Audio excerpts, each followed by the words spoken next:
Sabido es que la psicología, mis estimados participantes, es hoy en día una de las ramas de la psicología clásica que conocemos, muy importante sobre todo para nuestros estudiantes, para nosotros y nuestros padres de familia, entendiendo que estamos viviendo en una época de crisis.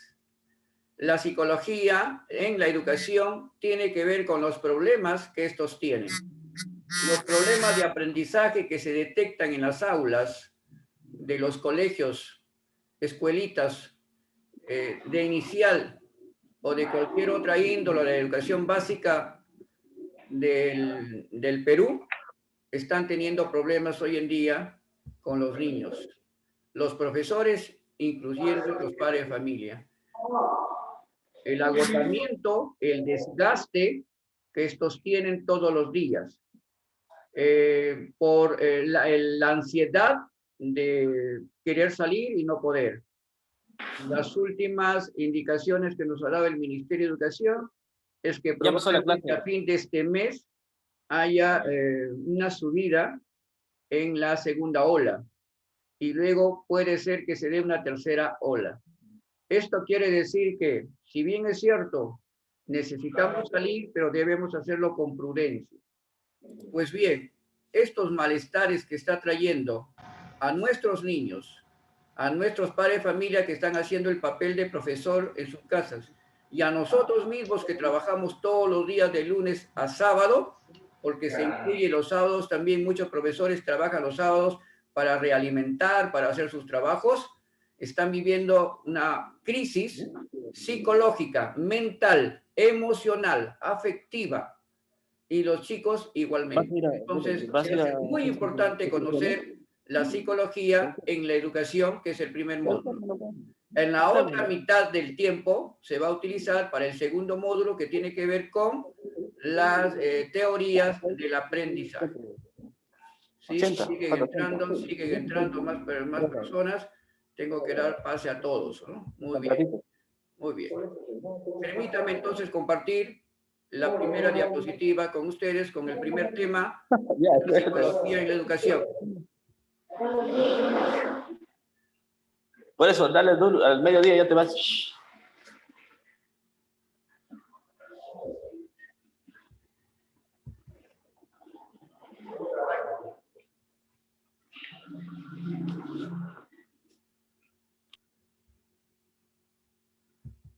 Dos minutitos, por favor.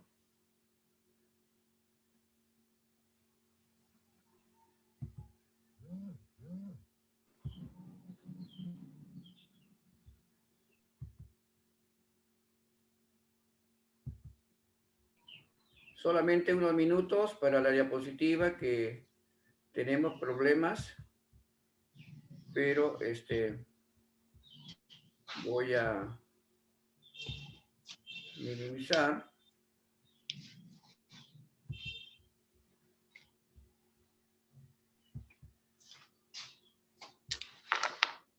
En este caso tenemos la segunda diapositiva. La primera diapositiva tenemos un problema, pero por favor me dan unos minutitos, solamente unos minutos para poder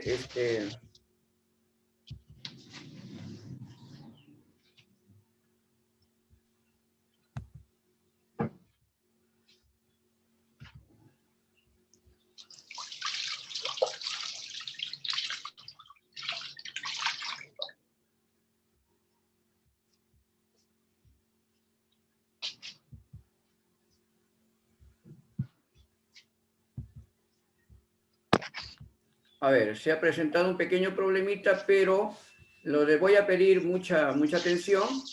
Vamos a empezar con, si les parece, el módulo 2 tenemos.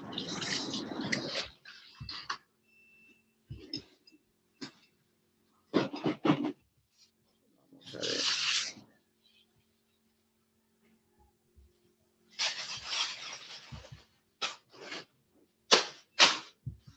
A ver, voy a pedirle a la sala, por favor, como vamos a exponer las dos diapositivas con relación a los dos temas, si me permiten, por favor, con la disculpa de caso, voy a empezar con el tema de las teorías del aprendizaje para luego hacer lo que corresponde a la psicología en educación. Como ambos temas se van a desarrollar, pido disculpas porque ha habido un problema.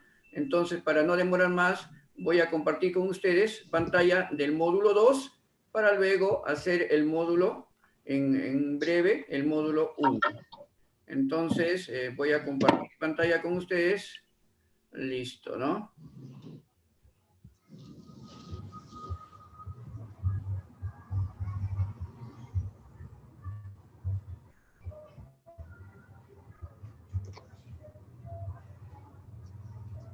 Siguen entrando, ese es un problema que está ocasionando ahorita. Ya, bueno, vamos a solucionarlo más adelante.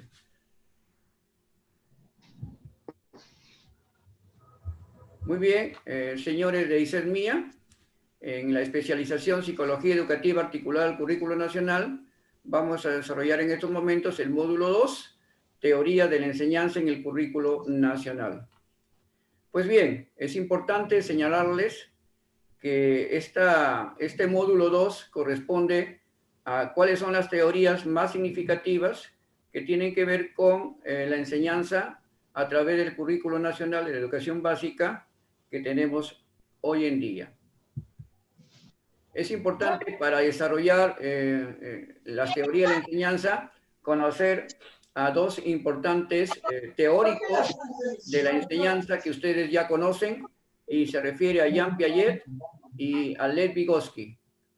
Ellos son teóricos de la corriente.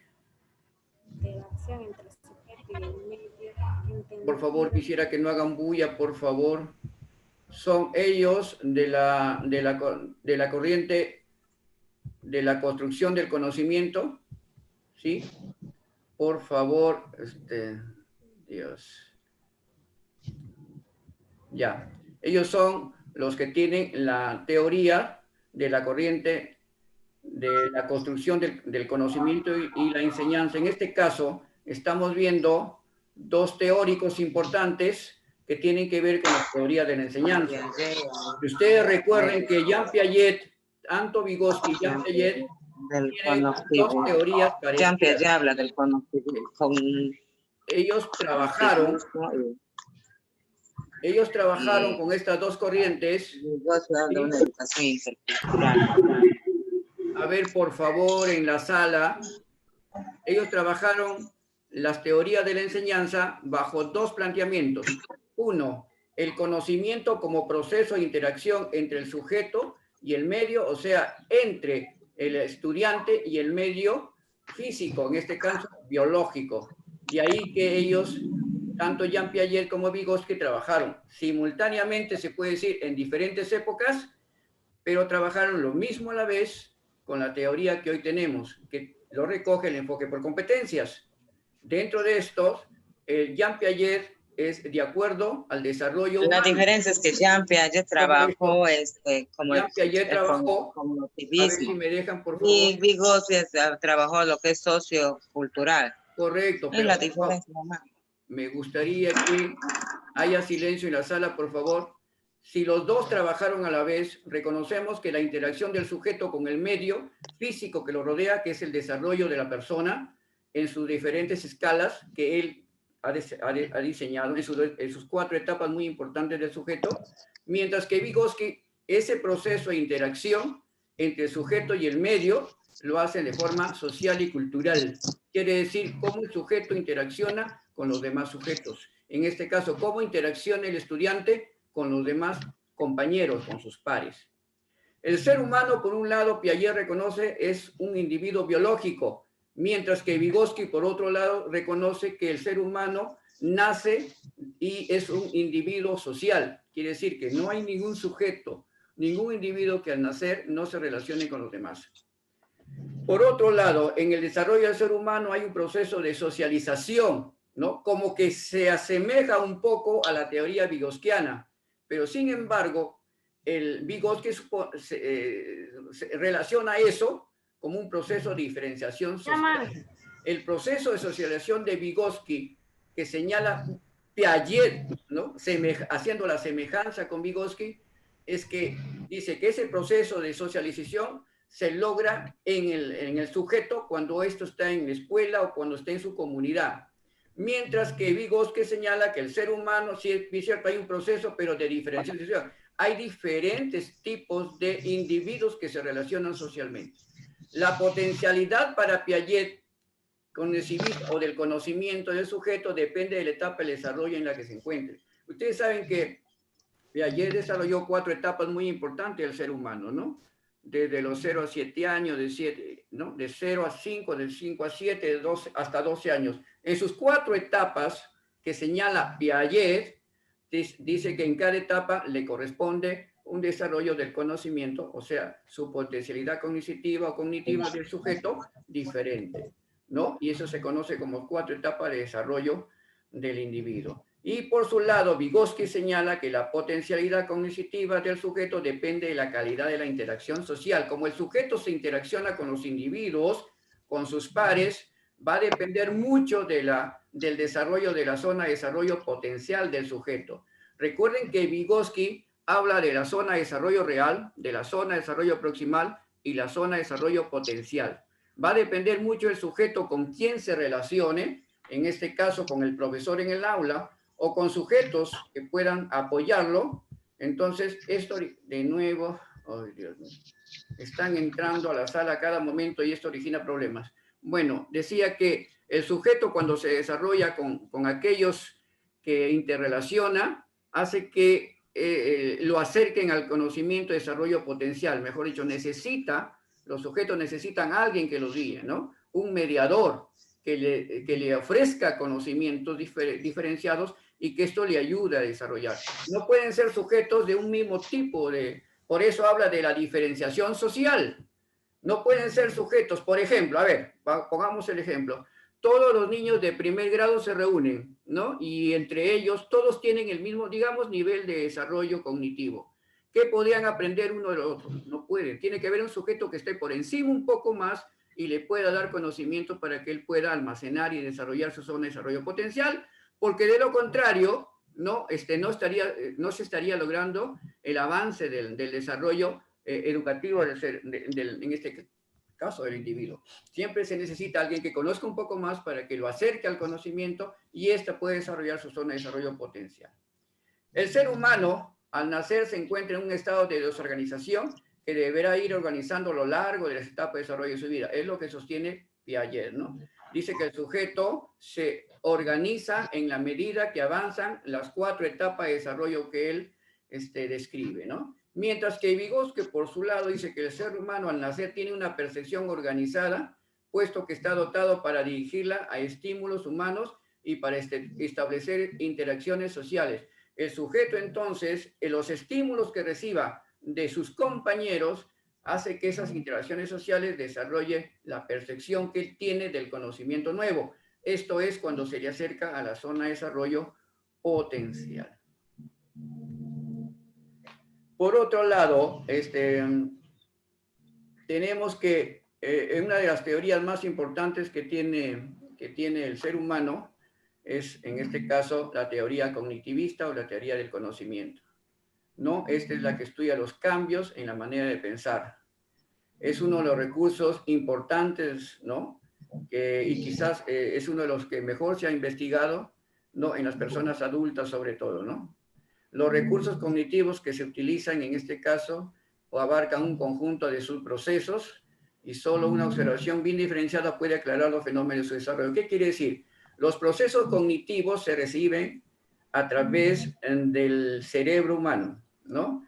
Entonces, el sujeto que tiene la capacidad almacenada de conocimiento, que es la memoria, ¿no? Y que tiene a la vez 2 etapas importantes. Una es almacenar la información y la otra es recuperar la información. Es lo que nosotros hacemos con los estudiantes. Le brindamos información, el sujeto, en este caso el niño, almacena la información y luego cuando es sujeto de preguntas y de evaluación, inmediatamente hace que el sujeto, en este caso, recupere de nuevo la información que quedó almacenada. Eso es a través del tiempo nosotros siempre tenemos. Ustedes, por ejemplo, en capacitación, ¿no? A través de la videoconferencia, van a almacenar conocimiento de la exposición y cuando ustedes lo requieran, en algún momento, no tanto para enseñar a sus estudiantes o como para avanzar en el desarrollo de sus propios aprendizajes más adelante, entonces van a recuperar la información que está almacenada en su memoria, ¿no?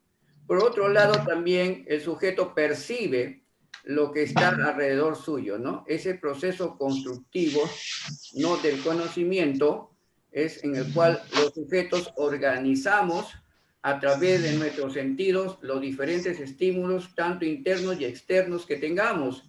Y esto proviene de los sentidos, ¿no? De los diferentes sentidos. Por ejemplo, en la vista, que almacenamos información de la observación que hacemos, ¿no? En nuestro derredor, ¿no? Ahí tienen, por ejemplo, el olfato es un sentido importante que almacena información de los sabores que tienen los diferentes, digamos, objetos que tiene a su alrededor, ¿no? Por ejemplo, una almohada, una rica comida, ¿no? La fruta u otros olores que podemos percibir y que nosotros almacenamos toda esa información en la memoria y luego lo retrotraemos, o sea, lo volvemos hacia nosotros.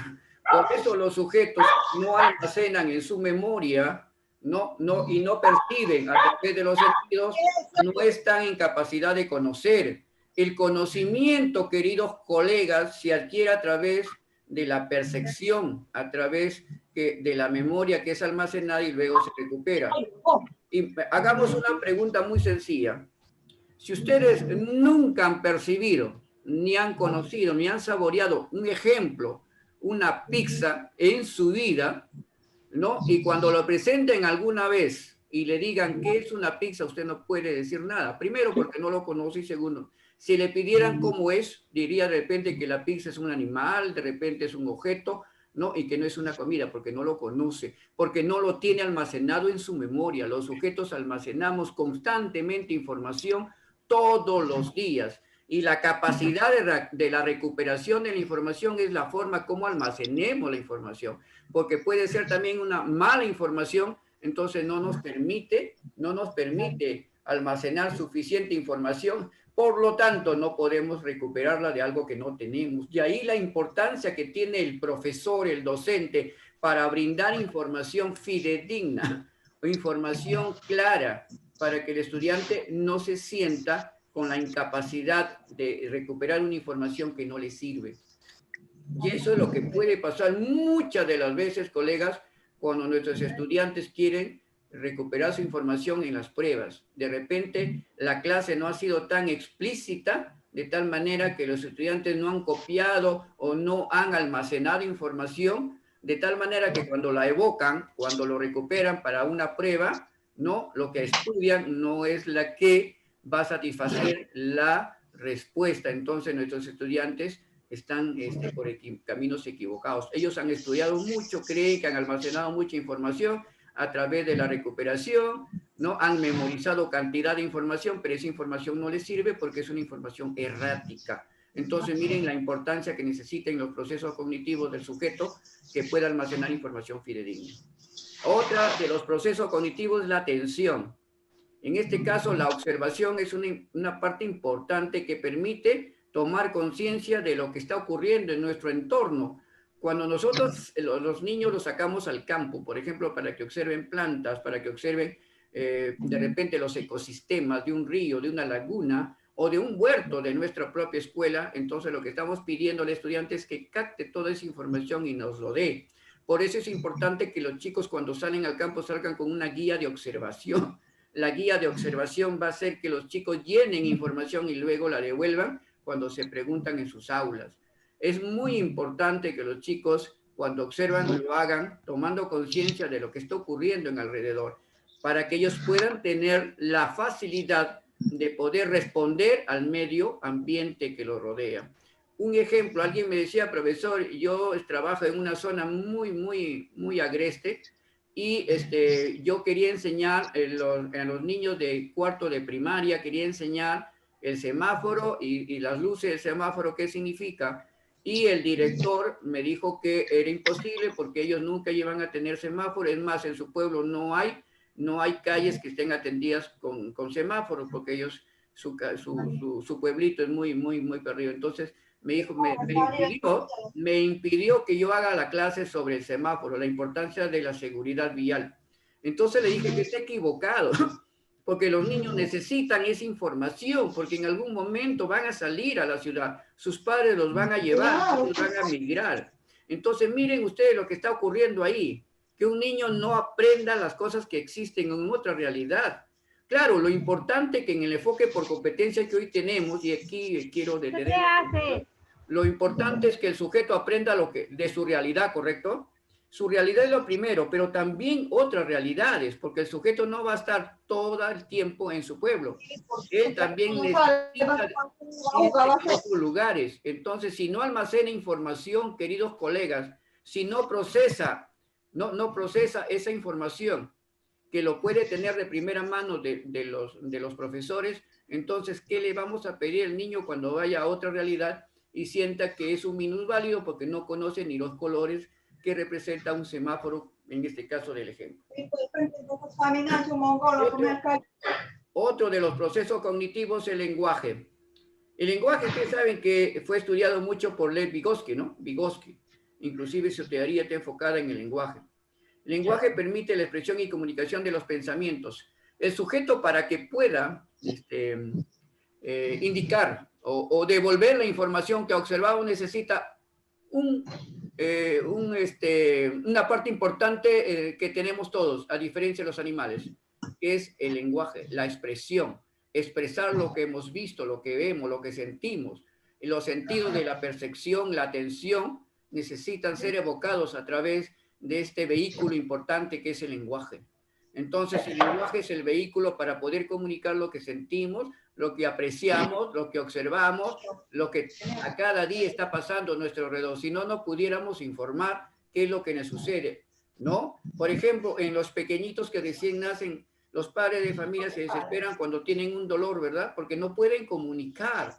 El niño no te puede hablar de bebé, que te puede decir que siento que me duele mi estómago, no puede. Entonces, esa incapacidad hace que, en este caso, la madre, padre de familia se desespere. Pero eso es un proceso que se va aprendiendo poco a poco, ¿no? El lenguaje también permite no solamente expresar a través de la parte oral, también a través de señas, etcétera, ¿no? Hay diferentes formas de abordar y recuperar la información para comunicar. Muy bien, el otro importante es el pensamiento, ¿no? El proceso de información a través de las imágenes, los símbolos, los íconos, la ideografía, las emociones, el apego, el carácter afectivo, emocional, etcétera, ¿no? Y en eso se relacionan muchos datos que podamos informar.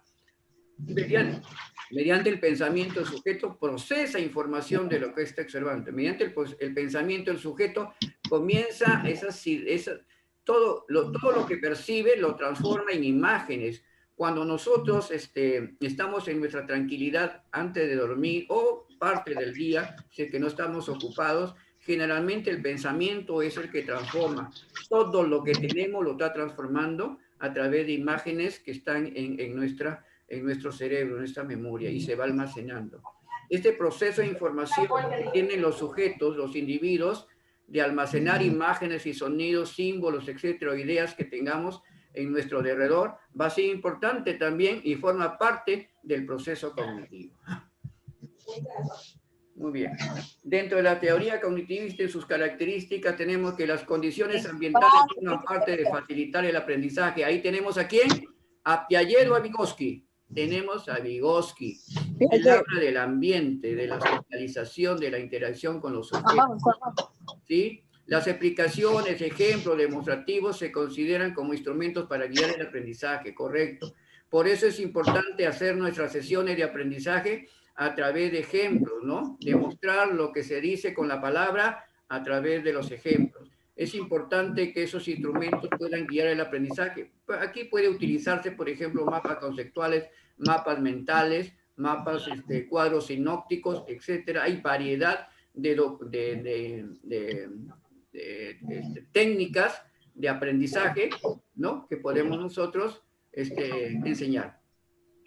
El conocimiento tiene que ser significativo, que ayude al estudiante a organizar y relacionar la información que recibe, ¿no? Y con el conocimiento existente en la memoria. Si bien es cierto, la memoria, escuchen, la memoria es aquel que almacena, es el almacén de toda la información, de las percepciones, del pensamiento, etcétera. Pero lo que nosotros queremos es que cuando evoque esa información, el estudiante lo pueda organizar, ¿no? Lo puede organizar de tal manera que la información que él tiene, ¿no? Existente en la memoria sea significativa. De ahí entonces que los aprendizajes que nosotros tengamos que hacer a nuestros estudiantes a través de la enseñanza, porque ese es el proceso que nosotros le damos al estudiante, es la enseñanza, y ellos desarrollan el otro proceso, que es paralelo, que se llama aprendizaje. Pues para que ambos se den, tiene que ser significativo lo que se enseña y el aprendizaje que luego es evocado por el estudiante sea significativo. Entonces va a depender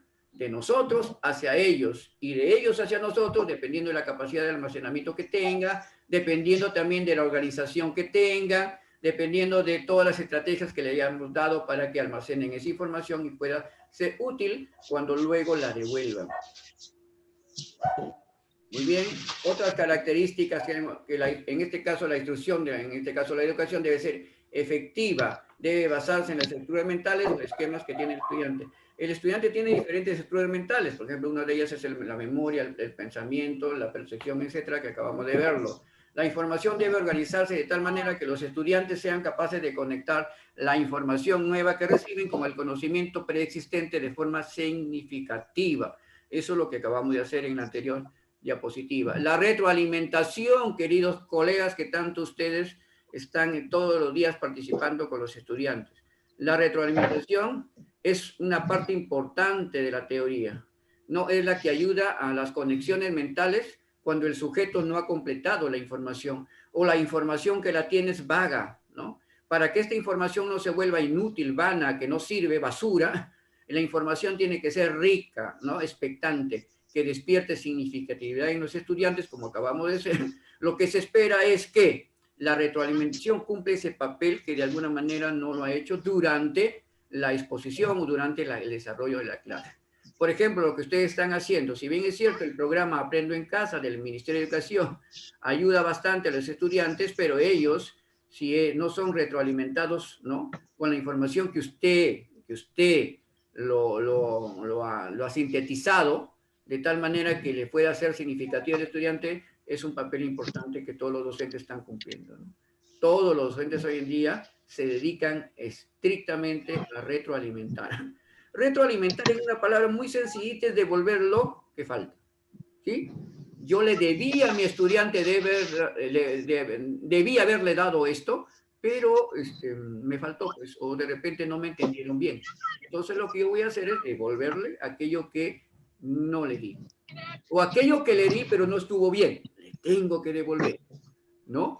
Eso es, en simples palabras, la retroalimentación, ¿no? O realimentación, ¿no? Y por favor, en la retroalimentación, repito una vez más, siempre lo hago a través de estas capacitaciones.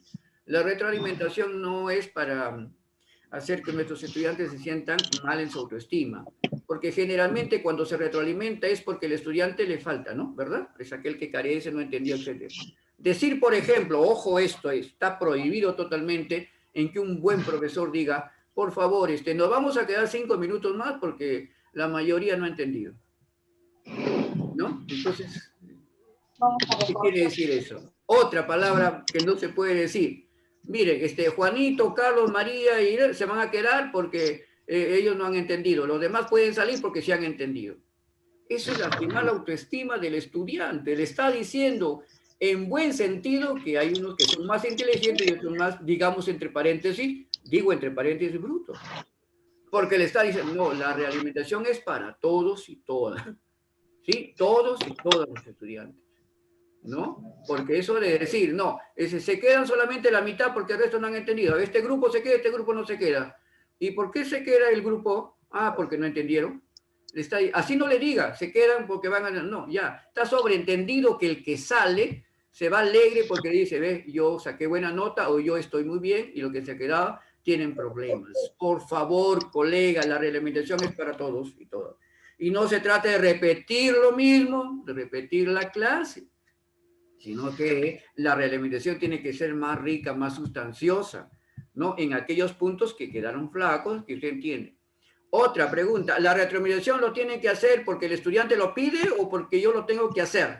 No, yo lo tengo que hacer porque yo sé que no han comprendido. ¿Por qué? Eso es durante la evaluación. Hay una evaluación en el paso 3, ¿verdad? En la secuencia didáctica, en paso 3, que hago preguntas y ahí me doy cuenta si los estudiantes en realidad todos han cogido el hilo de la madeja, como digamos, o hay estudiantes que tienen problemas. Entonces yo inmediatamente, inteligentemente sé que he captado que falta. Entonces yo mismo le digo, bueno, vamos a fortalecer, ¿no?, un poquito más esta información, ¿no?, que les traigo acá de la siguiente manera. Todos prestan atención, muy bien. Los que lo han entendido y están bien, pues bien por ellos. De repente van a alimentarse un poquito más. Pero los que no, entonces se van a beneficiar con aquello que les faltó. Por favor, retroalimentación. Es importante en estas épocas de pandemia, en este nuevo tipo de enseñanza virtual de los estudiantes. Ténganlo en cuenta. Bien, ya saben que los precursores del cognitivismo son muchos. Miren, entonces estos son algunos de ellos entre los más importantes. Empezando por Jean Piaget, que ya le hemos mencionado. Tenemos también a Alberto Bandura, el de la teoría social, ¿no? Él habla mucho de la autoeficacia, habla mucho de la motivación. Muy importante leer a Bandura. Él habla mucho, por ejemplo, del modelaje, ¿no? El profesor es un modelo a seguir, ¿no?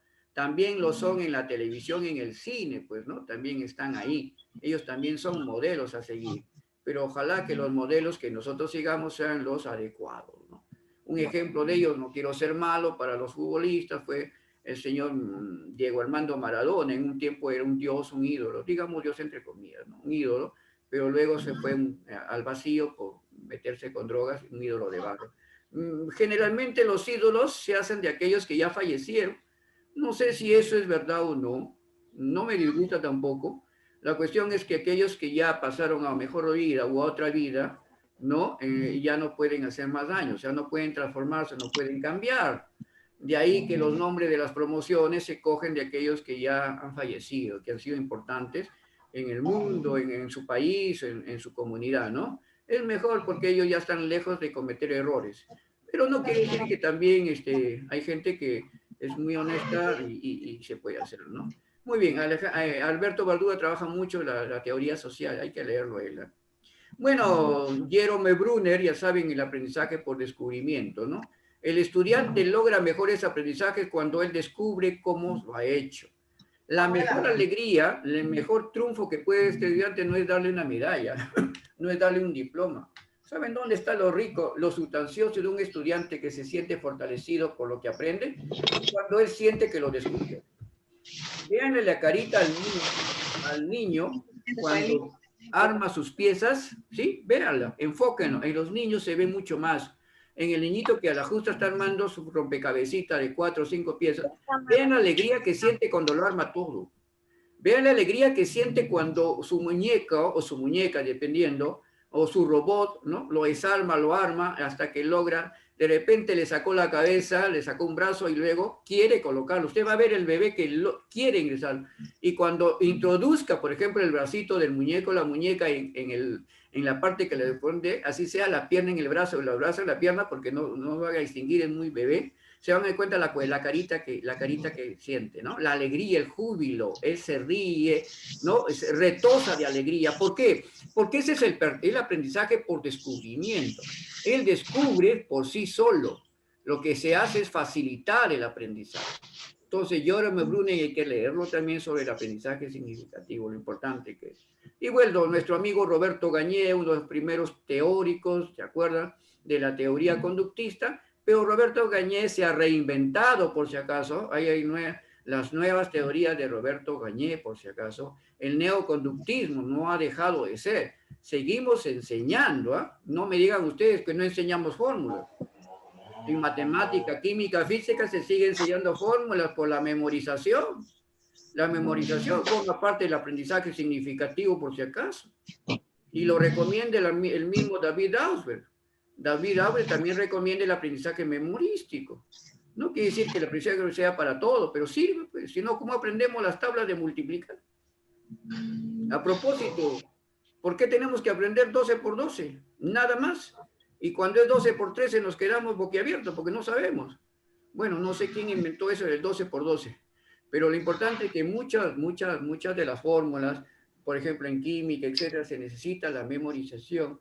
También se recurre a la premiación y al castigo, ¿verdad? A la supresión de algo como castigo. No estoy hablando del castigo físico ni psicológico, estoy hablando del castigo de quitarle aquello que más le gusta, ¿no? Entonces, esa es una forma de, o se premia también lo bueno, o también se castiga, digo entre comillas, aquello malo para corregir una conducta. Ahí está Roberto Gañé, ¿no? Y tenemos por otro lado, no, pero Roberto Gañé acompañado de Carl Roger, por ejemplo, Carl Roger es uno de los principales, por ejemplo, de la negociación. Carl Roger, no sé por qué no está aquí, pero Carl Roger es importante también.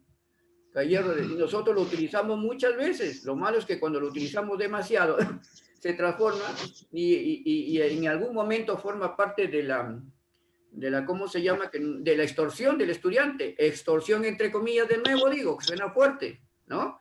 El estudiante cuando se acostumbra a que el profesor le diga, bueno, mira, lo haces, esta tarea es para 3 días, pero si lo haces un día tienes un punto más, ¿no? Y el estudiante siempre te va a pedir, mire, si lo hacen esto te aumento 5 puntos más, ¿no? O si no, de estar en la letra B, te voy a colocar A si haces esto. Es una premiación, ¿verdad? Pero no hay que abusar de eso, porque el estudiante te martiriza, el estudiante te extorsiona. Y una vez que tú no lo sometas a decir, profesor, y yo lo he hecho bien, pues, ¿por qué no me ha mejorado mi calificación? Profesor, usted me prometió, profesora. Mucho cuidado con eso. Es bueno, sí, en algunas cosas, no en todas. En los ensayos puede ser. En la técnica del ensayo, sí, se le dice a la chica, mire, si tú lo haces, ¿no? Lo haces en tantos párrafos, etcétera, se te va a agregar un puntaje más. Si lo haces en 2, 3, 5 hojas el trabajo y estén todos los puntos tipo monografía o ensayo, se te va a dar un puntaje, ¿no? Un añadido. Bueno, pero no hay que abusar de ello, ¿no? David Aube, por su parte, ya saben del aprendizaje significativo, ¿no? Es muy importante también, del interés, de la motivación. Muy bien. Y Jean Piaget, como figura principal, ¿no? Sostiene que las estructuras cognitivas se basan en la tendencia de un equilibrio, la asimilación, la acomodación, el desequilibrio y donde surge el aprendizaje o cambio cognitivo. Es importante tomarlo en cuenta para nuestra enseñanza, ¿no? A Jean Piaget, ¿no? Cuando en los primeros procesos pedagógicos de la problematización del estudiante, la secuencia didáctica de la sesión que todos desarrollamos, ¿se dan cuenta? Surge entonces aquello de recuperación de saberes previos, ¿verdad? Y luego el equilibrio cognitivo, ¿no? El estudiante se desequilibra con aquello que es nuevo. Y Jean Piaget señala algo muy importante. Dice que para darle al estudiante un aprendizaje nuevo, primero debemos saber cómo conoce el estudiante. Ya acaba esta, y eso se llama parar ya recuperación de saberes previos. En recuperación de saberes previos, lo que se quiere es saber cuánto conoce el estudiante para darle lo justo, ¿no?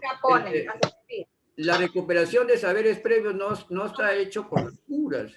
¿Por qué quiere recuperar información de lo que sabe? Para ver lo que le vas a dar. Porque si tú no haces que el estudiante no sepas tú cuánto sabe, no recupera lo que él conoce, lo que le vas a dar o es muy elevado o es muy poco significativo. Ejemplo, yo a un estudiante de primer grado de primaria no le voy a enseñar las partes de la célula y que la membrana plasmática tiene 3 microfibrilas y que esta tiene, la primera tiene fosfolípidos, tiene nucleoproteínas. No le voy a enseñar eso, ¿verdad? Primer grado de primario. Estoy exagerando, por supuesto, ¿no? Ni tampoco a un estudiante de primer grado de secundaria le voy a decir, dime cuáles son las partes de la planta. Es imposible, ¿verdad? Entonces, ¿para qué están la recuperación de saberes previos? Es para poder saber cuánto conoce el estudiante y darle lo justo en el aprendizaje, ¿correcto? Pero a eso que él sabe, que es el saber previo, yo le tengo que desequilibrar. Ahí se produce el desequilibrio. El estudiante asume información, yo lo tengo que acomodar. ¿Cómo lo acomodo? Con un proceso que se llama desequilibrio. Ese desequilibrio, o también lo que se llama la parte de la parte de la cognitividad, en donde yo lo desequilibro y con preguntas que yo sé que conoce una parte, pero yo lo desequilibro cuando le hago la siguiente pregunta. Ejemplo, niños de primer grado, ¿de qué color son las plantas de su comunidad? Todos, ¿qué van a decir? De color verde. Entonces, el desequilibrio cognitivo, ¿cuándo se produce? Porque eso es un saber previo. Es cuando yo les digo, ¿y ustedes creen que todas las plantas son de color verde? ¿Qué pasa si yo les dijera que hay plantas que no necesariamente son de color verde? Entonces el estudiante se produce el desequilibrio. En ese desequilibrio, usted lo que va a lograr más adelante es el aprendizaje o cambio cognitivo. Porque inmediatamente en ese desequilibrio, usted lo que va a hacer es procesar la enseñanza para decirle que hay plantas que tienen de otros colores, ¿correcto? ¿Y por qué tienen ese color? Entonces, ahí es donde es muy importante este esquema de Jean Piaget. Miren las etapas de Jean Piaget, por eso no les quería decir anteriormente. La primera etapa es la sensoromotriz o sensoromotora y es de 0 a 2 años. Aquí se desarrolla el pensamiento mínimo que tiene el estudiante, ¿no? Desde que nace, ¿no? Es una etapa en la cual el niño recién está entre conocer el nuevo mundo, ¿no? Observa a su alrededor y lo que logra es hasta que se pone en pie y aparece por primera vez el lenguaje, ¿no? El niño comienza a hablar. En ese desarrollo de esta etapa, es importante notar que el niño comienza a escuchar, a observar, a tocar, a palpar, a sentir. Y acá hay una recomendación muy importante desde el punto de vista psicológico. Los niños y niñas necesitan explorar el mundo en esta etapa. Es imposible que los padres de familia muchas veces impidan que sus hijos estén, digamos, desarrollándose en un campo libre. Claro, hay un peligro, por supuesto, pero tiene que tener cuidado. El niño cuando desarrolla esta parte del pensamiento, donde está almacenando gran información, lo que se necesita es que el niño explore.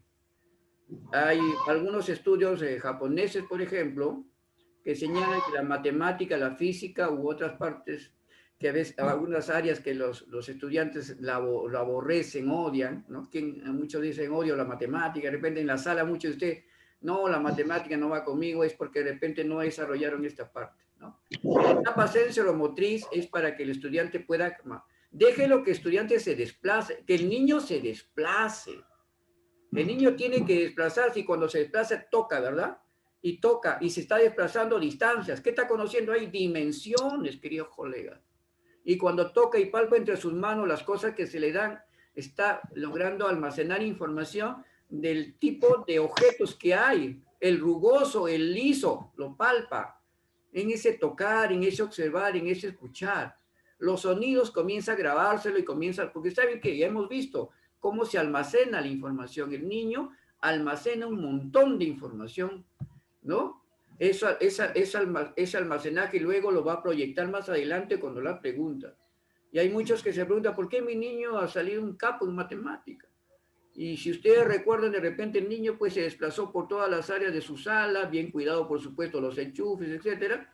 El niño conocía dirección, conocía sentido de aplicación que es en la física, conocía direcciones de horizontalidad, verticalidad, conocía inclusive los tipos de ángulos en las paredes cuando tocan ángulos, ¿no? Y entonces de repente ellos cuando están más adelante, ¿por qué son más desarrollados? ¿Por qué? Porque en su primera etapa captaron esa información. Entonces, ¿por qué al niño tenerlo ahí encerrado en un corralito?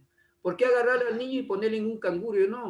Yo a mis hijos, y que me disculpen como ejemplo, mi hijo tiene ingeniería metalúrgica y maneja matemáticas sorprendente, me ha ganado inclusive a mí. Inclusive digo, ¿por qué? Yo lo dejé, ensayé con él, no fui un Jean Piaget, por supuesto, pero ensayé con él escuchando o leyendo información. Y lo dejé suelto en casa. Eso sí, cuidando todos los espacios, que no vaya a romper nada, no sabía hacer daño. Y él comienza así, y de repente eso lo ayudó. No estoy diciendo que eso yo no he desarrollado un estudio científico, nada. Pero por favor, mucha atención con esto. En la segunda etapa, la preoperacional va de los 2 a 7 años. Aquí el niño, la niña, identifica símbolos con objetos reales. Aquí cuando es necesario que los profesores inicial, y lo utilizan mucho, hacen lecturas de imágenes, ¿no? Por si acaso el niño, si bien es cierto, nuestro currículo lo prohíbe, pero los niños sí leen, pero leen imágenes, por si acaso. Ese forma parte, hay profesores de inicial ahí, y se le enseña con imágenes, ¿no? Entonces se le da una lectura, el niño se guía por imagen y observa el sol, y con una casa, la casa, y una señora que hace de mamá, mi mamá, etcétera. Es muy importante. Amplían su lenguaje, sí, van desarrollando su lenguaje, ¿no? Y esto es muy importante en la psicología, en estos estadios, etapas de Piaget. No es estadios, ¿eh? Pero a veces nos enseñan mal a nosotros. Como no es Amazonía, es Amazonia. Ustedes que son de allá, por favor, es Amazonia, no es Amazonía. No es estadios, ¿dónde está la tilde? Es estadios. Estadios, etapas, qué sé yo, en el cual se señala que en la preprofesional están los niños egocéntricos. Pero miren lo que está pasando. Es claro, desconocimiento del padre de familia. Quiero dejar el pase a 11 personas que están, por favor, me preocupa. Están 11 personas, un momentito nada más. Un momentito nada más. Son 11 que están que me esperan, ¿no? Y me perdonen ustedes. Ya, entraron, me supongo. Muy bien, miren. Si bien es cierto, esta etapa del egocentrismo forma parte del individuo, del niño, generalmente está entre los 2 a 5 años, 6 años, pero imagínense que la madre, la familia contribuya más a ser egocentrista.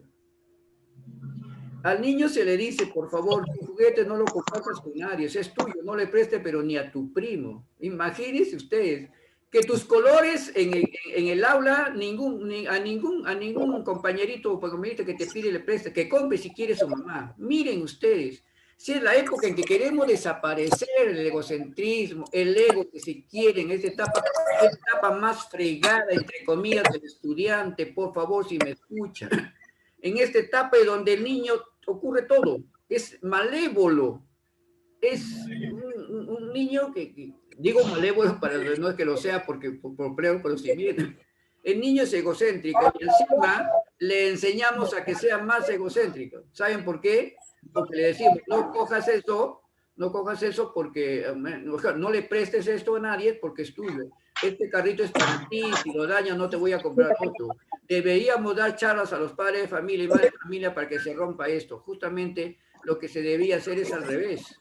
Decirle, mira hijo, mira hija, mira niño, esto tienes que compartirlo porque tus compañeritos lo necesitan también, así como ellos van a compartir contigo. Justamente aquí sería pues la importancia de la solidaridad. De ahí se explica de repente que muchos niños cuando llegan a la primaria son antisolidarios, piden ayuda y no quieren darla. ¿Por qué? Porque en esta etapa primaria de 2 a 7 años, y 7 años ya están en segundo de primaria, por si acaso, los niños son egocéntricos y encima nosotros alimentamos ese egocentrismo.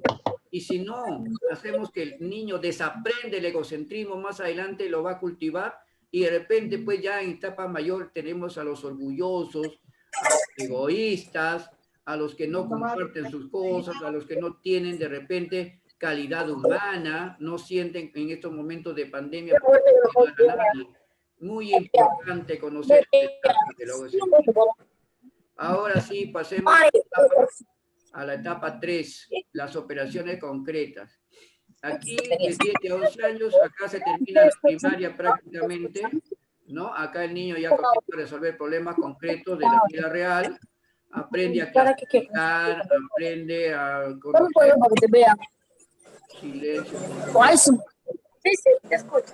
En esta etapa aprende el estudiante a seleccionar objetos, a comparar, hacer comparaciones, ¿no? Y aquí donde el niño aprende la parte primaria de la matemática, de la comunicación, de todas las áreas, ¿no? Que se desarrolla en primaria. La última etapa, la cuarta etapa, operaciones formales. En las operaciones formales, el sujeto de 11 años en adelante, toda la secundaria, ¿no? Toda la secundaria.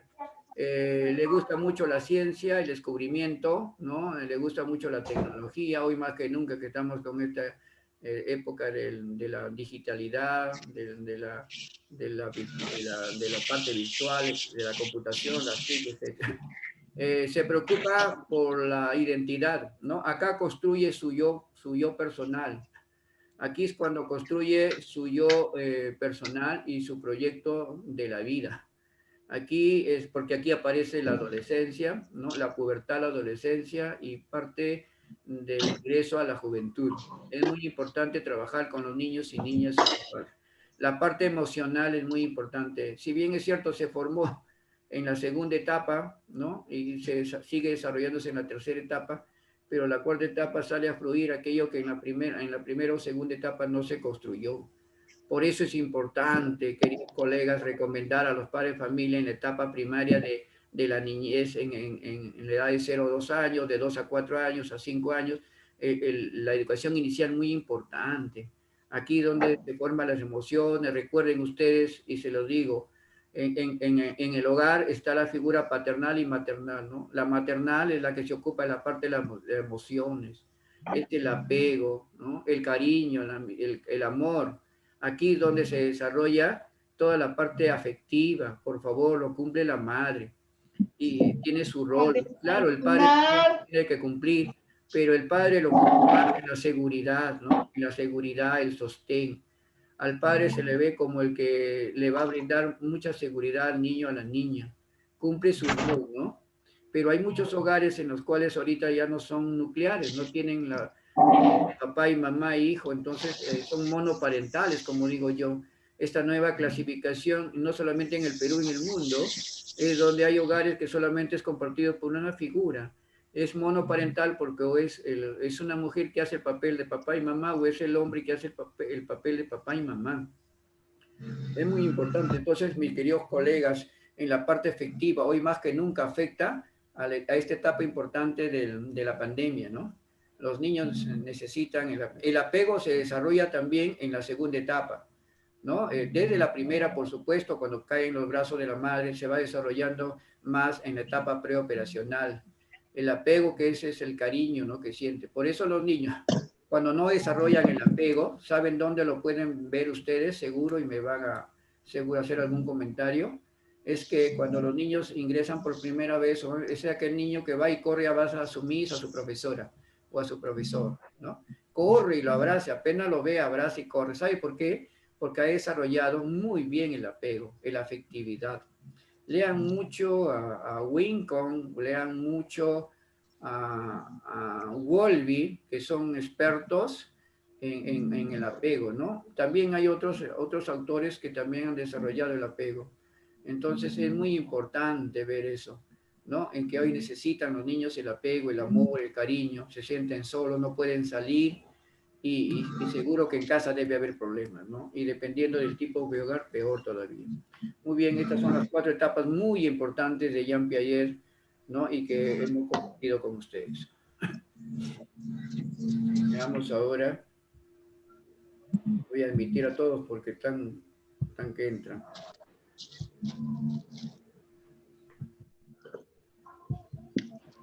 Muy bien. Mientras que en la teoría de Vygotsky, los niños construyen el conocimiento, ¿no? La teoría del enfoque construccionista. El desarrollo no puede considerarse parte del contexto social, forma parte del contexto social, a diferencia de Jean Piaget, que construye el desarrollo del conocimiento a través de sus etapas, ¿no? Pero antes de seguir avanzando con Vygotsky, Piaget tiene algunas, no digamos contradicciones, sino que no está sujeto a una regla, no es una premisa completa. Decir que los niños en tal etapa de su vida va a desarrollar esto. Se han hecho estudios inclusive, y creo que eso en la selva debería haber ejemplos, se han hecho estudios inclusive, ¿cuál es la mejor edad para entrar a estudiar? Es una pregunta que la puedo dejar ahí y me lo pueden hacer por chat después. ¿Saben por qué? Porque han hecho algunos estudios muy valiosos en que el sujeto que mayor aprende es cuando su edad no es tan temprana. Eso se ha estudiado, ¿no? como hay otros que sostienen que en verdad el niño necesita aprender desde los 0 años inclusive, ¿no? Por eso hay de 0 a 2, de 2 a 5, etcétera, ¿no? Pero hay gente estudiosa que ha hecho que si el niño empezara a los 9, 8, 10 años a la escuela, debería almacenar mejor información que el niño que ingresa entre los primeros años de su vida. Eso es discutible, por supuesto, no soy quien para decir con quién estoy apoyando, pero si se han hecho estudios, bien vale conocerlo. Ahora, los niños construyen conocimiento, el desarrollo no puede considerarse parte del contexto social, es importante, porque Jean Piaget su teoría es en base al desarrollo, ojo, desarrollo biológico, ¿sí? Digamos que es una teoría biológica del desarrollo de las etapas evolutivas del ser humano. Pero Lev Vygotsky es por el lado, del lado social, el contexto social. Claro, el desarrollo va contribuyendo juntamente como comparte con los niños, ¿no? Entonces quiere decir que el sujeto aprende cuando está reunido con otros, ¿no? Con otras personas. De ahí que es necesario que el niño ingrese en las primeras etapas de su vida a la escuela, ¿no? Desde el nido, la cuna, el nido, el jardín, ¿no? Eso sustenta Vygotsky. Por otro lado, el aprendizaje puede dirigir el desarrollo, ¿no? Entonces, en este caso hay una diferencia con el Jean Piaget, ¿no? En caso de Jean Piaget es el desarrollo el que dirige el aprendizaje, ¿correcto? Y para Lev Vygotsky que es el aprendizaje que puede dirigir el desarrollo. Es al contrario, pues son opuestos en este caso. El lenguaje desempeña un papel central en el desarrollo mental, ¿no? El lenguaje forma parte muy importante para almacenar información de tipo mental. Entonces, aquí hay otra aporte que no es que contradiga a Jean Piaget, sino que dice que el desarrollo del lenguaje, ¿no? Mejor dicho, el desarrollo mental se va a basar mucho en el papel que cumple el lenguaje. Si el lenguaje se desarrolla más, el desarrollo mental aumenta. Muy bien. Son entre algunas contradicciones de estos dos famosos, ¿no? Muy bien. Hoy sí les voy a dejar con un video para que ustedes puedan observar y luego podamos comentar sobre esto, ¿no? Tengo uno que... Hay un niño que está pintando la pantalla, no puede leer. Sí, ya lo estoy viendo, no se preocupe. Ya, voy a regresar porque quiero... Elimina. Sí, vamos. ¿Cómo su madre puede permitir que esté pintando la pantalla? Ya. No deja leer. Mírame. Sí, tiene un problema ahí. Pero observemos, por favor.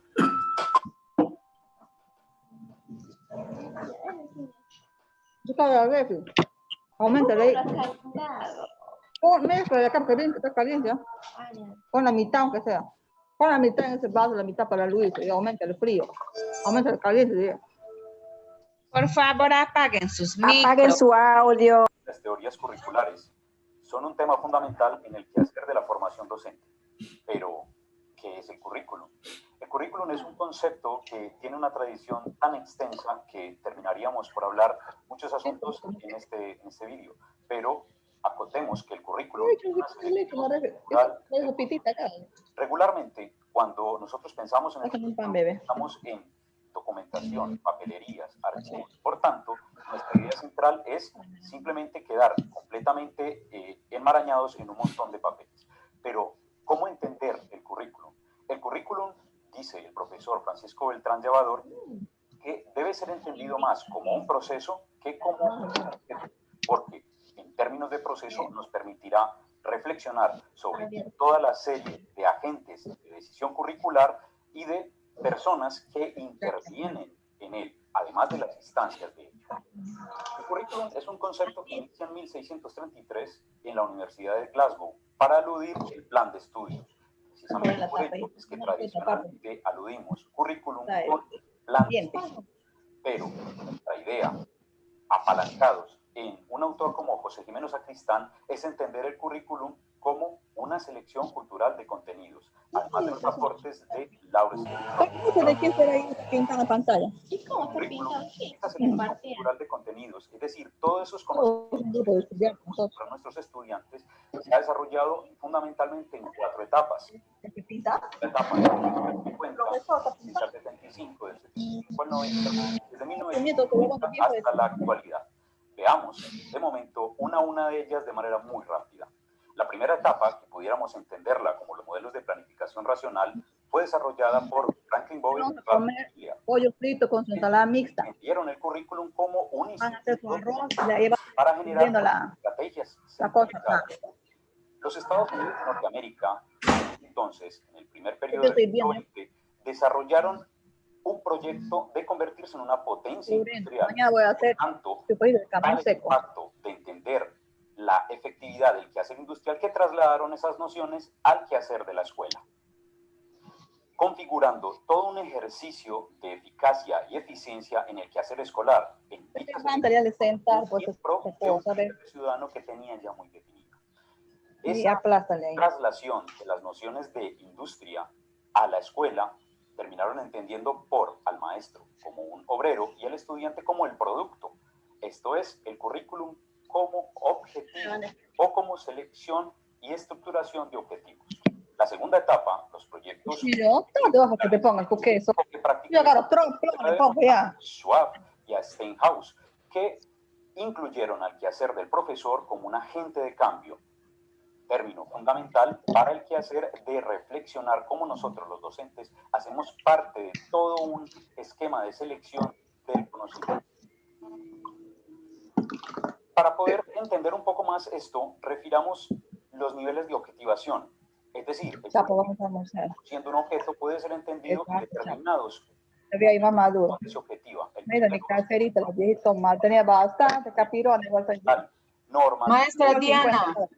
Maestra Diana, por favor, apague su micrófono, no nos deje escuchar, por favor.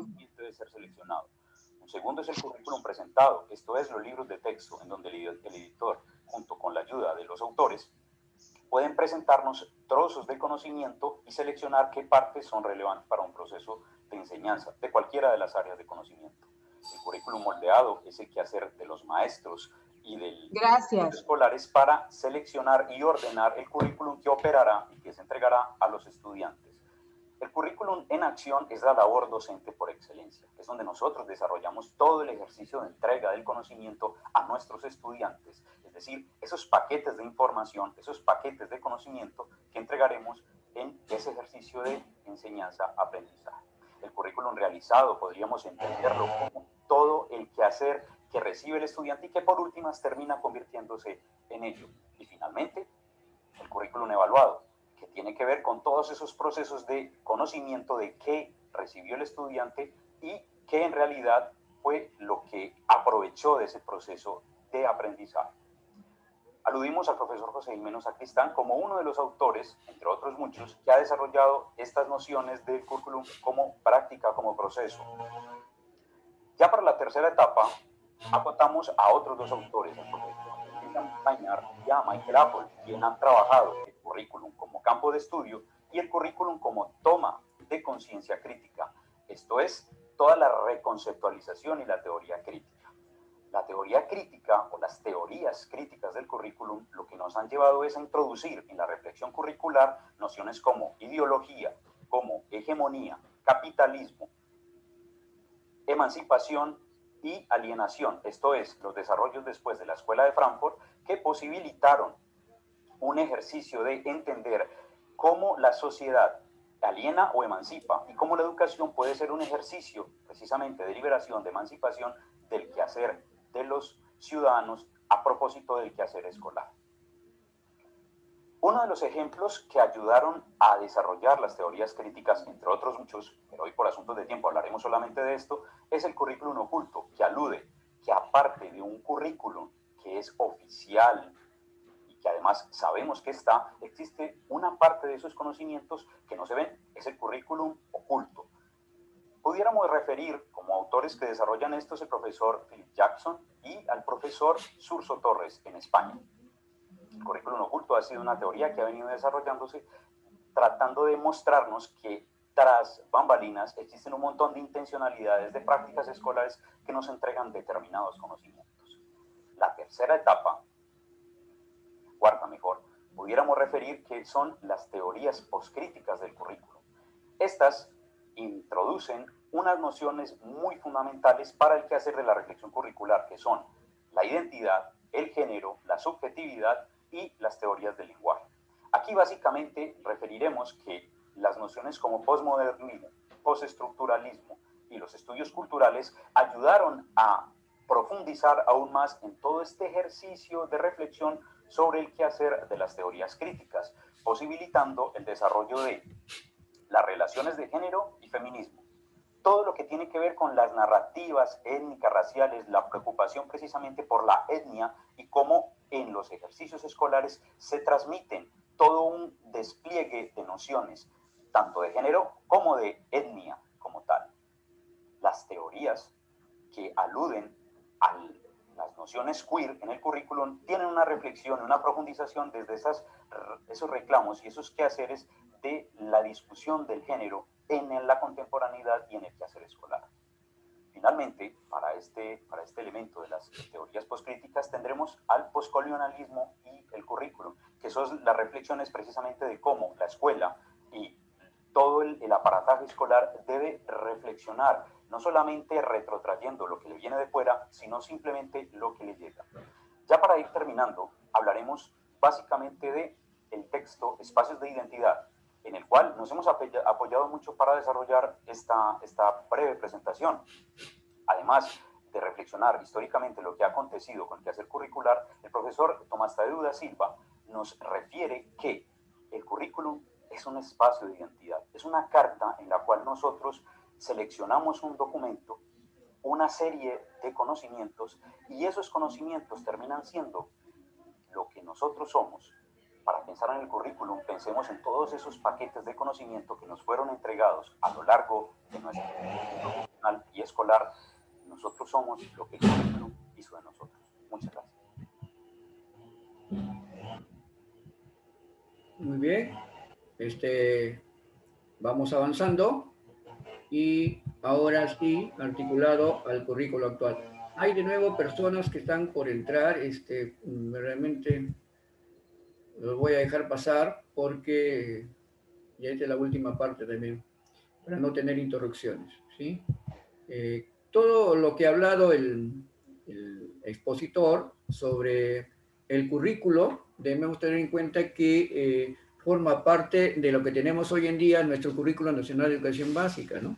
Está basado en el último de la época post-crítica, en donde el sujeto se está preocupando más por la identidad.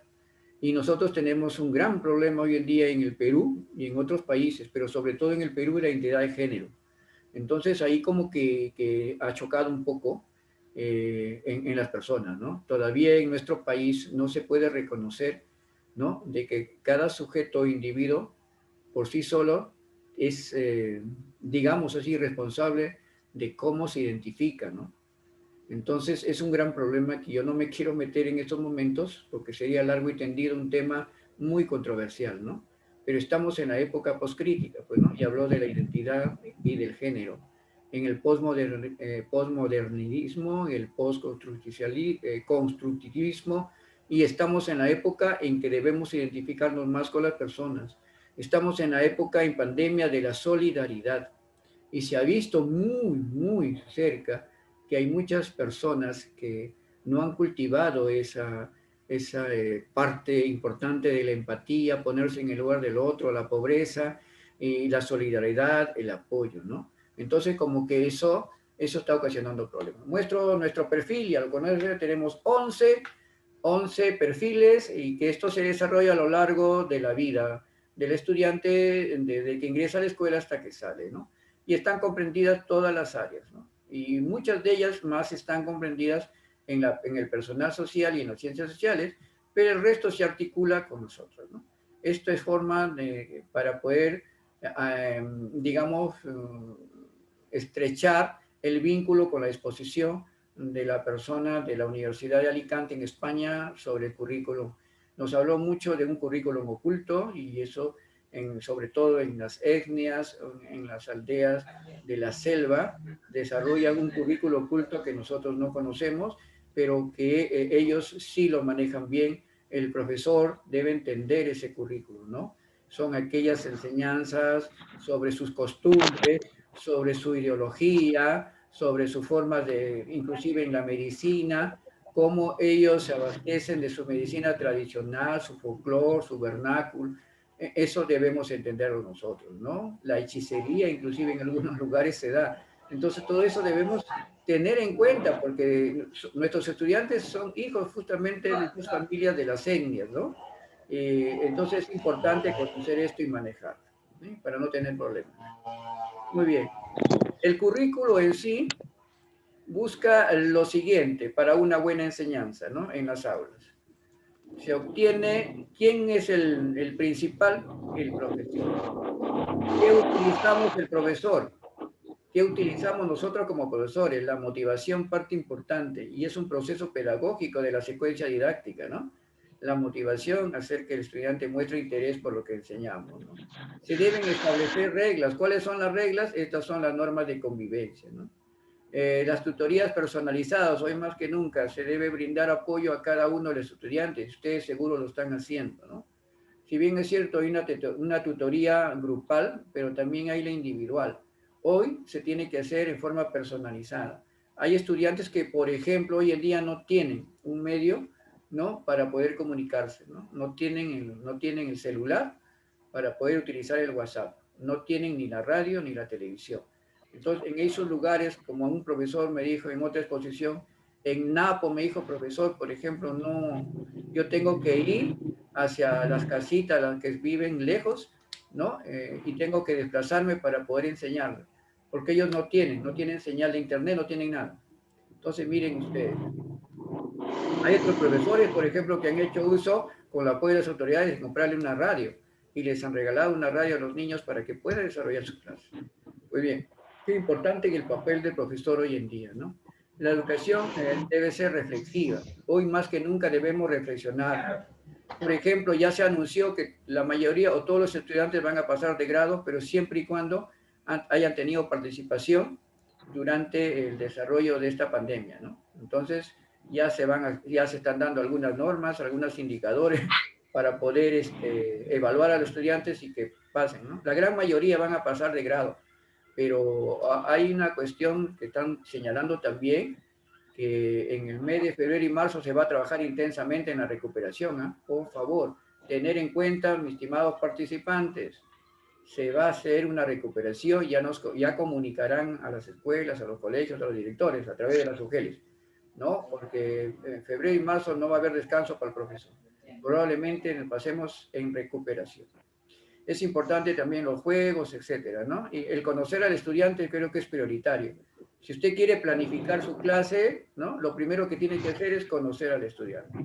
¿Qué tipo de estudiante tengo, no? Conocer sus objetivos, sus metas y sobre todo sus intereses, ¿no? Conocer qué le interesa, sus necesidades, sus demandas. Eso es lo importante en una planificación. Entonces usted tiene que tener muy en cuenta estas indicaciones, ¿no? El profesor debe ser un sabio y guía.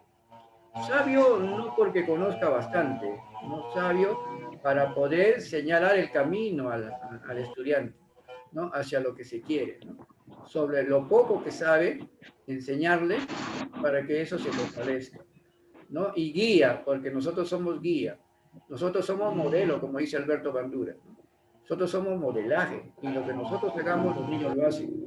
En inicial, por ejemplo, la Miss o la profesora, la señorita quien enseña, la profesora, es prácticamente digamos, más que su segunda madre. Todo lo que diga la profesora, el niño o niña lo hace. Entonces, en primaria, los primeros grados de igual manera. Y si nosotros vamos a hacer un buen modelo, hagámoslo, pues, porque también podríamos ser un antimodelo. Y recuerden, los niños son como una esponja. Los niños captan todo lo que está a su alrededor, ¿no? Y luego esa esponja puede estar con polvo sucio o con un buen mantenimiento, ¿no? En donde lo que se salga de esa esponja sea conocimiento, sea amor, sea cariño, sea respeto, sean normas, reglas que les va a ayudar a los niños a crecer, a desarrollar su proyecto de vida. Los consejos de los alumnos a los profesores. Esto lo he querido sacar a ustedes, no con el ánimo de fastidiar, nada, sino porque se me ocurrió, ¿no? Ellos lo que quieren es lo siguiente: enséñenos todo lo que puedan. No seamos mezquinos, colegas. Ayúdenos cuando tengamos problemas con nuestro trabajo. Hoy más que nunca los niños tienen problemas en el desarrollo de su clase del programa Aprende en Casa. Ellos están pidiendo ayuda. Entonces, ahí debe estar el profesor. Ayúdenos a hacer las cosas bien. ¿Sí? Queremos niños que su aprendizaje sea significativo, pues entonces hagamos que las cosas que le demos sean buenas. Ayúdenos a hacer una familia en la escuela, ¿no? Eso es para la época presencial. ¿Sí? Nosotros somos prácticamente una familia en la escuela, en el aula. Ayudemos a eso, ¿no? Padre, profesor, estudiante, junto, la triada. Léanos libros. Los chicos quieren leer. Hoy en día, en los espacios que tienen de descanso pueden leer, ¿no? Y respetando siempre lo que... En esta parte quiero ser el malo de la película, ¿no? Nosotros no debemos de llevarle libros y decirle de este libro tú Yair, aprende. No, ven. lo que debemos hacer es llevarle los libros para que él escoja, para que ella escoja lo que le gusta, darle una pequeña introducción de lo que cada libro significa. Porque tampoco no es mostrarle los libros por el título y decirle, a ver, coge. Y eso sería al azar, sino que de cada libro, de cada texto, de cada cuento, de cada historia, hacer un resumen brevísimo de 1 o 2 minutos y decirle, y de estos, ¿cuál te encantó? Porque saben que el aprendizaje por la lectura no es porque el profesor escoja la lectura. El aprendizaje, el gusto por la lectura es cuando yo elijo. Es lo que usted va al mercado, compra una fruta, compra la que le dicen o la que le dice la mercadera, la vendedora, o lo que a usted le gusta. Lo que a usted le gusta. El estudiante escoge su lectura lo que a él le gusta, no lo que a usted le gusta, o lo que usted piensa que le gusta al niño. ¿Usted no se ha puesto a pensar que es el niño el que debe escoger? Él debe hacerlo. Enséñenos a leer, ayúdenos a escribir sobre lugares lejanos, que conozcan realidades. Elógenos mucho, por ejemplo, eso es muy bonito, te quiero, no, los estimo mucho. Esas palabras de aliento, ¿no? Las palabras mágicas no se deben olvidar. Saludar a los niños, ¿no? Darle un gracias, fortaleciéndonos con qué bien, te felicito. Aun cuando se equivoquen, siempre feliciten su participación. Sonríalos, siempre los niños necesitan una sonrisa en la parte presencial o a través también del, si ustedes tienen alguna vez una oportunidad de hacerlo por WhatsApp, hay videollamadas, pueden verle su carita de usted y del niño, ¿no? Sonríalo siempre, siempre estar con una sonrisa. Llévenos a pasear y a viajar. El niño quiere conocer más allá de su propia realidad. Respétenos, necesitan respeto para que ellos lo respeten y ayúdenos en nuestra educación. Nosotros somos formadores de la educación, nosotros somos representantes de la educación, por lo tanto nosotros debemos mostrar todo aquello que nos enseñaron. En esta parte, entonces quiero ser muy enfático y ahí estaríamos terminando esta parte. Me gustaría, ya voy a dejar de compartir, ¿sí? Participaciones sobre este tema, ¿no? Tengo un problemita con la primera, pero voy a ver mientras escriban, ¿no? En el chat hay varios que ya están escribiendo. Voy a ver lo que han escrito. Buenos días a todos, sí, no hay problema. Diana dice, por favor, apague. La mayoría son porque se ha comprado mucho. A ver, si no, pueden levantar su manito o coger su audio y ponerlo activo y preguntar, no sé, con respecto al tema. Buenos días a todos, apaguen. Creo que todos son. Bueno, cuando es problema ya del audio, es de ustedes mismos, ¿no? Por favor. A veces muchos aquí señalan, señalan de, por ejemplo, de problemas que ha habido en la comunicación. Hemos establecido algunas normas al inicio, era que apaguen todos sus audios. A ver si alguien quiere hacer una pregunta al respecto para poder luego continuar, ¿no? Ver qué es lo que viene a continuación. ¿Alguna pregunta? Puede, aquí en reacciones, puede utilizar una manito, puede ser un tipo aplauso, quiero hablar, etc. ¿Sí? A ver, por favor.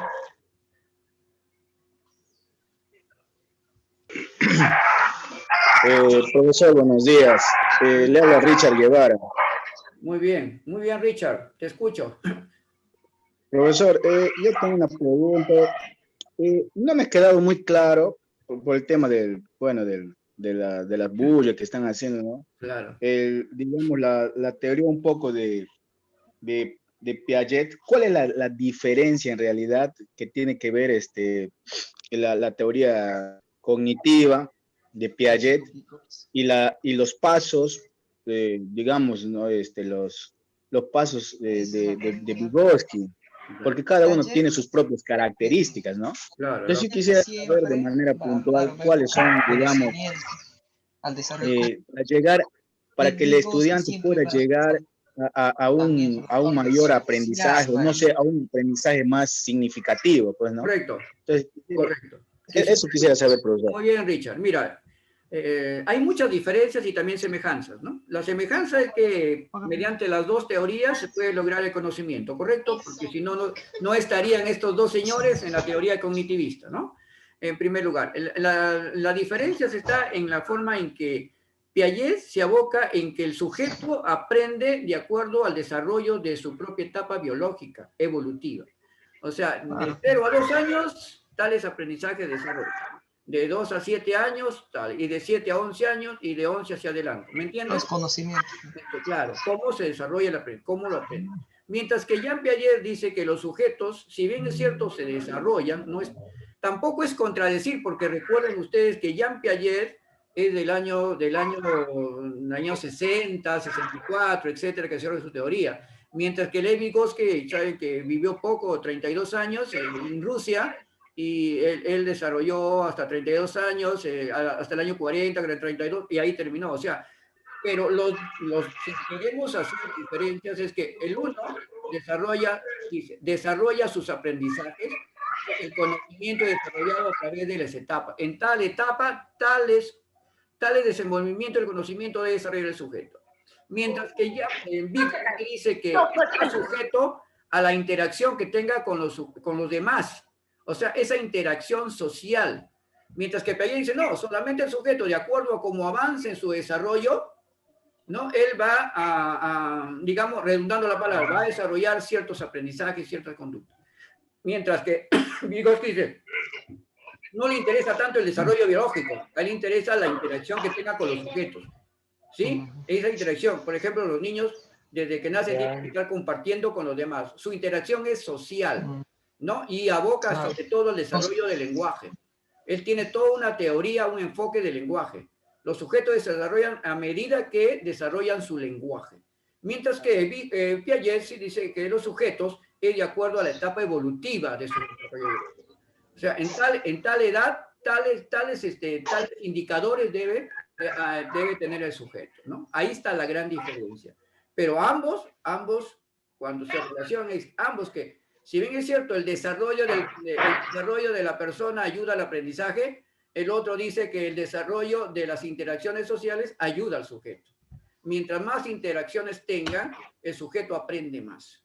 En este caso, la interacción social que ustedes tienen, por ejemplo, en estas reuniones, ¿no? Estas capacitaciones, usted se va a ver más ducho en los aprendizajes que usted tenga, se puede decir, almacena mejor información sobre los conocimientos que un sujeto que no está capacitado, que está pues solo en su casa, no tiene ningún ámbito de interrelacionarse con los demás para que pueda compartir conocimientos, ¿no? Y el sujeto está estático, ese no va a adquirir aprendizajes significativos, mientras que el otro dice, no, a medida que se desarrolle su edad, pues paulatinamente van a hacer esos aprendizajes. Ahí estaría la diferencia, estimado amigo. Profesor, sí, profesor, yo quisiera saber, bueno, excelente respuesta. Yo quisiera saber cuál es el criterio o los criterios que se han utilizado para que todos los precursores que se denominan precursores del cognitivismo sean parte de esta, digamos, teoría de Piaget, ¿no? Porque debe haber algún elemento que coincida con la teoría de Piaget para que sea considerado dentro de la escuela, o sea, dentro de los precursores del cognitivismo. Entonces, quisiera saber cuáles son el criterio que se ha puesto para que estos personajes, estos precursores, sean considerados parte del cognitivismo. Listo. Mira, el cognitivismo es una teoría, pero el enfoque, las corrientes que denominan todo esto hoy en día se llama el constructivismo, ¿correcto? El constructivismo que ha abarcado a un conjunto de teóricos que de alguna manera se articulan, o sea, como el pensamiento donde el sujeto, por ejemplo, el constructivismo, base fundamental del constructivismo es que el sujeto aprende por sí solo, ¿verdad? O con apoyo, ¿correcto? Así es. Correcto, por sí solo o con apoyo. Entonces, todos los teóricos que apuntan en algo a eso, los han metido acá. O sea, en verdad, si yo soy franco, no hay una diferencia entre uno y otro. Inclusive hay muchos neoconductistas que están metidos acá. Ahora hablamos de un nuevo Gagné, por ejemplo. ¿Sabe que Gagné, todo un opositor al constructivismo en su tiempo, que tampoco no se desarrolló el constructivismo? El constructivismo aparece cuando el conductismo deja de ser. Porque deja de ser en parte porque no ha muerto, sino que no apunta al sujeto. El sujeto ya no está para aprender mediante la parte efectiva. El sujeto no es aquel que usted diga, acepto y desarrollas. No, el sujeto no es que aprende en forma vertical, lo que diga el profesor Santa Palabra. Cuando se dan todas estas diferenciaciones entre los sujetos, aparece el constructivismo, no dice que el sujeto aprende, el sujeto aprende con apoyo o por sí solo, y ahí aparece Vygotsky y Jean Piaget como abanderados, pero en sí el constructivismo tiene cantidad. Mire, imagínense la escuela nueva, ¿sí? Está inclusive, ahí tenemos a ¿cómo se llama este señor del John Dewey, o John Dewey, como dice, ahí hay uno. Ese es del siglo XIX, ¿no? El siglo XIX aparece como constructivista. ¿Por qué? Porque él también señala que el sujeto aprende en un ambiente determinado, ¿no? Él es de la teoría del ambiente, dice, yo haré de la escuela un laboratorio, y el chico aprende de eso. Entonces, como tiene una relación, mi estimado Richard, lo han jalado. O sea, han reunido un bolsón de teóricos que por algo que apunte en su teoría o en su corriente, en su modelo, lo han jalado. Y en este saco del constructivismo, pues tenemos cantidad. Tenemos, por ejemplo, a Freinet, tenemos a Cousinet, la regla de Cousinet, tenemos la misma Montessori. Mire, la misma Montessori también está recogida, que es del siglo XIX, XVIII, XIX. Entonces, esos teóricos que de alguna manera han contribuido a que el conocimiento se construya por parte del estudiante, con o sin apoyo del estudiante, o por descubrimiento, han cogido ahí, ¿no? Entonces, de alguna manera, eso hace que estén metidos ahí, mi estimado. O sea, si su corriente, de alguna manera, tiene relación con este enfoque general del constructivismo, entonces han cogido. Este señor también pertenece, este señor, casi la mayoría está. De tal manera que la orientación que tengan las personas con estos teóricos es porque tiene relación con el constructivismo. Esa es la base. Ustedes saben que el enfoque por competencias tiene como base al constructivismo. Y eso también me gustaría, bueno, por el tiempo, señalar la diferencia. Una cosa es corriente, otra cosa es teoría, otra cosa es enfoque, otra cosa es modelo y otra cosa es paradigma. ¿Se dan cuenta? Son 5 acepciones o más que se debía diferenciar. Por ejemplo, se dice del enfoque por competencias. El enfoque por competencias se dice que está sobre la base del construccionismo o del enfoque constructivista. Algunos le dicen, no puede ser un enfoque sobre otro enfoque. Si la corriente es constructivista, entonces un enfoque como el enfoque por competencias incluye, se me ha dicho, lo absorbe. Más grande es el constructivismo que el enfoque por competencias, ¿no? Y también está el enfoque social. El enfoque social también lo señala Vygotsky. O sea, hay muchos, ¿no? Bandura, ¿por qué coge? ¿Por qué está dentro? Porque él habla del aprendizaje social. El sujeto aprende con relación a los demás. O sea, ¿tiene un parecido con quién? Con Vygotsky. Y porque se parece a Vygotsky, tiene relación y también es un constructivista. También lo ha cogido el enfoque por competencia. Eso es lo que yo le podría decir, porque sería señalar diferencias, modelos, cantidad de información, ¿no? Pero siempre habría que diferenciar eso. Hay muchos textos, ¿no? Muchos teóricos que no se ponen de acuerdo, ¿no? Al enfoque, algunos le dicen enfoque del constructivo, ¿no? Que no es enfoque constructivo, es corriente. Algunos, ¿saben qué, mi estimado Richard y los demás que me escuchan, no solamente dicen enfoque o corriente al constructivismo, le dicen paradigma, ya eso es hablar de palabras mayores. Para que sea un paradigma quiere decir que el mundo entero esté cogido por este modelo. Y no es cierto, pues, no es cierto. Ahora, un modelo es más pequeñito. Hay muchos modelos pedagógicos, modelos de estrategia didáctica, esos son más pequeñitos, ¿no? Pero un modelo es porque yo cojo ese diseño y eso lo tomo, ¿no? Muchos de los teóricos dicen, yo cojo este modelo. Entonces, el modelo pedagógico tal, ¿no? El modelo tal, el modelo motivacional tal. Entonces, hay mucho bagaje. Por eso yo lo que voy a hacer, si tengo que hacer una diferencia o responder a su pregunta, es que estos teóricos, ¿no? La infinidad de teóricos que hay en base a la corriente, eso sí, corriente constructivista, han sido cogidos porque de alguna manera esos teóricos al plantear formas en la educación tienen algo que ver con ellos. Carl Rogers también está ahí.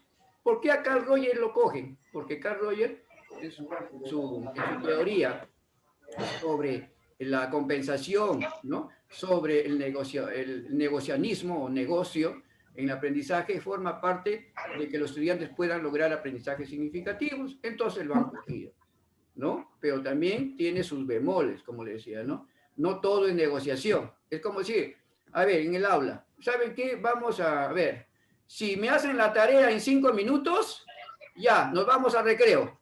¿Se imaginan ustedes? Y en 10 minutos ha terminado y están saliendo al recreo. El estudiante es muy vivo. El estudiante le va a decir sí. Y en otra oportunidad que no le des, caes mal. El negocianismo, o sea, la negociación es muy importante, pero en aquellas cosas que usted cree que sí va a funcionar. Pero si usted lo acostumbra siempre que la negociación es muy buena, ¿no? Es como decir, miren, colegas, ustedes me presentan la tarea, ¿no? Que van a hacer mañana domingo, ¿sí? Si me lo alcanzan el lunes, yo les coloco 20, sin revisarlo. Ustedes, ¡va, bravo! ¿Yo qué voy a hacer? ¿Qué trabajo me va a hacer usted? Bueno, ya le dije, que usted el lunes me lo presente y ya le pongo 20. ¿Eso es justo? ¿Eso sería una buena negociación? No. Entonces la negociación no es buena consejera, pero en algunos momentos es muy buena. Así, mi estimado, hay muchos teóricos entonces, pero lo que yo le podría resumir es que tienen relación con el constructivismo, con esta gran corriente, pues decía corriente coge modelos, coge enfoques, todo, es una corriente, pues, ¿no? Esta corriente constructivista lo ha cogido y como tiene algo que ver con los aprendizajes de los chicos hoy en el posmodernismo, como dijo el teórico que expuso, pues aquí están presentes, ¿no? Ahí están presentes, a eso se refiere. Muy bien, ¿alguna otra pregunta? Estoy grabando, ¿sí? Queridos colegas, porque si no, no puedo buscar la diapositiva. Tengo que apagar la grabación y cuando empecemos con la segunda, yo solamente voy a apagar la grabación, ¿ah?